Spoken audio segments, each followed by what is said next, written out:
আচ্ছা 7 নাম্বার দেখো, এখানে কি বলতেছে, দ্য বই company is considering a sale and lease back arrangement where it sell its building to a leasing corporation for 10 lakh and then lease it back for the remainder of its expected useful life of 20 years. মানে বই company কি চাচ্ছে, sell lease back করতে যাচ্ছে। তার মানে কি lease back কি আমরা জানি, প্রথমে সে তার বিল্ডিংটাকে সেল করে দিবে, তারপর ওই কোম্পানির থেকে আবার লিজ নিবে 20 বছরের জন্য। The annual lease payments will total, annual lease payment কত, 1 লাখ 1 বছরের। The boy must continue to maintain the building, leasing the building will free the বই company of its annual 13% property tax payments. তার property tax payment করতো free, leasing the building will free the বই company of its. আচ্ছা, যদি ও lease করে তাহলে হচ্ছে কি তার প্রপার্টি যে ট্যাক্স পেমেন্টটা আছে 30% ওটা ফ্রি হবে। However, the boy company is currently depreciated the building at an annual 15,000. Depreciation value, salvage value is expected 0.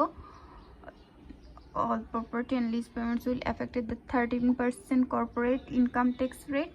Discount cash flows 10%. Should the boy company maintain its ownership of the building or sell and lease it back from the leasing corporation, সে কি করবে, on করবে নাকি হচ্ছে lease করবে, সেটা আমরা বের করব। তাহলে আমরা দুইটার প্রেজেন্ট ভ্যালু দেখি কি হয়।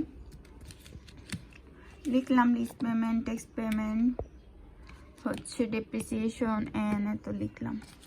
লেখার পর এখানে হচ্ছে আমি যদি ওন করি তাহলে আমার কি হচ্ছে, যদি আমি ওন করি তাহলে আমাকে কি দিতে হবে, আমাকে প্রপার্টি ট্যাক্স দিতে হবে। এখানে বলছে যদি বই কোম্পানি বিল্ডিং উইল ফ্রি, যদি লিজিং করে তাহলে তাকে প্রপার্টি ট্যাক্স বই কোম্পানিকে দিতে হবে না, কিন্তু যদি ওন করে তাহলে তো তাকে 30,000 টাকা দিতে হবে। তার মানে এখানে -30,000 প্রপার্টি ট্যাক্স। এখন কি যখন সে ওন করবে সে কি তার এখানে পুরো টাকাটাই হচ্ছে দিবে না, সেখান থেকে সে একটা ট্যাক্স অ্যাডভান্টেজ পাবে, সেটার জন্য 1 - 0.30। তারপর হচ্ছে প্লাস এখানে কি ডেপ্রিসিয়েশন কত, তার 50,000। এখন কি ডেপ্রিসিয়েশন কি পুরাটাই সে পাবে না, সেখান থেকে তাকে একটা ট্যাক্স দিতে হবে।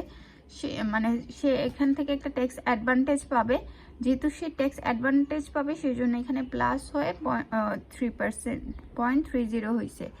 প্লাস এটা কি করছে, এটা একটা অ্যানুইটি ফ্যাক্টর করলো না যে প্রতি বছরই তো তাকে সেম করে দিতে হবে, সেই জন্য এখানে হচ্ছে আমরা একটা অ্যানুইটি ফ্যাক্টর বসাইছি। বসানোর পর প্রথম এইটুকের কাজ করব, করার পর এইটুকের কাজ করব,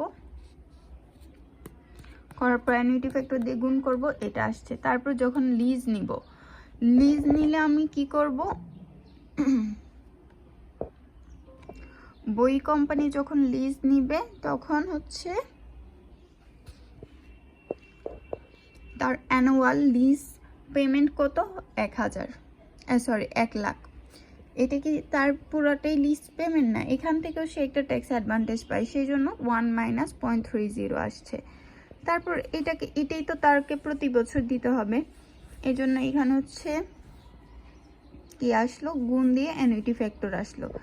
এখন এখানে প্লাস কেন 10 লাখ বসছে, এখানে প্লাস 10 লাখ বসার রিজন হচ্ছে গিয়ে আমি কি করব, আমি যদি লিজ নেই, বই কোম্পানি যদি হচ্ছে লিজ নেয়, তাকে সে প্রথমে কি করবে, তার বিল্ডিংটা সেল করে দিবে 10 লাখ।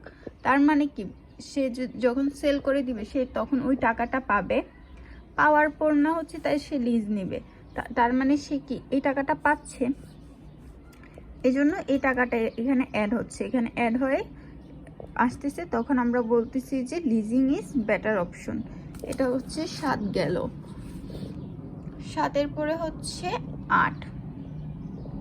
8টা বেশ ইম্পর্টেন্ট, অনেকবারই আসছে। আচ্ছা একটা একটা করে ভিডিও দেখি তাহলে আর একটু সুবিধা।